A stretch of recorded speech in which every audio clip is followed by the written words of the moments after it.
s'affiche sur la transformation chimique. Qu'est-ce que c'est?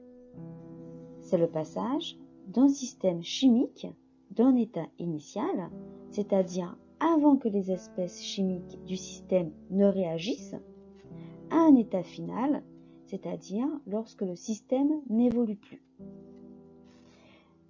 Une réaction chimique est le modèle d'une transformation chimique, limitée aux réactifs et aux produits. Elle traduit l'évolution macroscopique du système. L'équation de la réaction chimique est l'écriture symbolique d'une réaction chimique. Elle traduit le bilan de matière qui indique les proportions en mol dans lesquelles les réactifs sont consommés et les produits se forment. Loi de conservation. Il y a deux lois à respecter pour équilibrer les équations des réactions.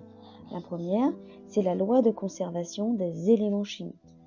Le nombre de chaque élément chimique du côté des réactifs et du côté des produits est le même. Vous regardez par exemple, vous commencez par équilibrer tout ce qui n'est pas hydrogène et oxygène, par exemple le carbone. Vous comptez le nombre de carbone qu'il y a à gauche, c'est-à-dire dans les réactifs. Il faut que vous ayez la même quantité de carbone à droite avec les produits. Donc les atomes sont réarrangés, les molécules vont changer. Par contre, dans une même molécule, vous n'avez pas le droit de modifier les nombres qui sont en indice. La seule chose que vous pouvez faire, c'est modifier les nombres stoichiométriques, c'est-à-dire les nombres qui sont devant les réactifs ou les produits. Deuxième loi, la loi de conservation de la charge électrique globale.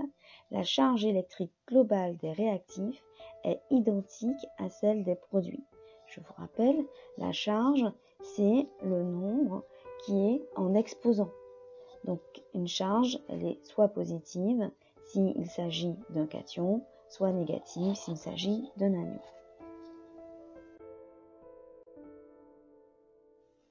À quel moment s'arrête la transformation chimique?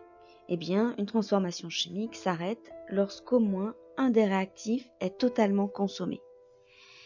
Qu'est-ce qu'un réactif?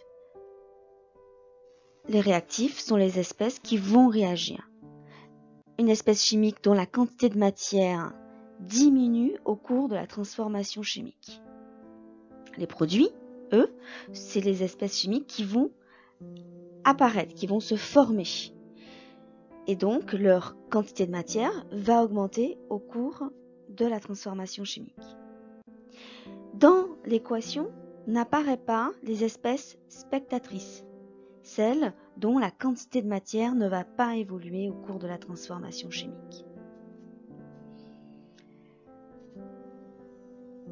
Si le rapport de la quantité de matière initiale des réactifs sur leur nombre stoichiométrique sont identiques, on dit que A et B sont limitants. C'est-à-dire qu'à la fin de la réaction, il n'y aura plus du tout de réactifs, tous les réactifs auront été consommés pour laisser dans le système que les produits formés. On dit aussi que les réactifs sont en proportion stoichiométrique ou que le mélange est dit stoichiométrique. Si maintenant le rapport de la quantité de matière de A sur son nombre stoichiométrique est plus petit que celui du réactif B, alors A est limitant. De même, si c'est le rapport de la quantité de matière initiale du réactif B sur son nombre stoichiométrique est plus petit que celui du A, alors c'est lui qui est le limitant.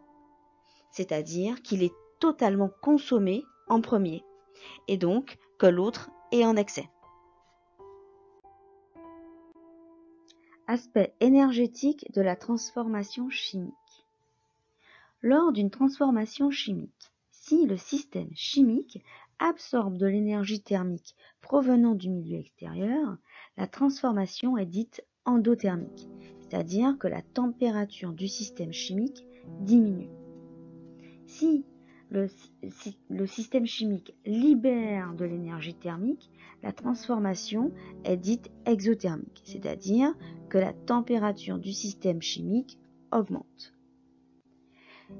Les transformations athermiques ne s'accompagnent d'aucun effet thermique. La température varie d'autant plus que la masse de réactifs limitants ayant réagi est grande, c'est-à-dire que les échanges d'énergie thermique observés lors d'une transformation endothermique ou exothermique sont d'autant plus grandes que la masse du réactif limitant est élevée.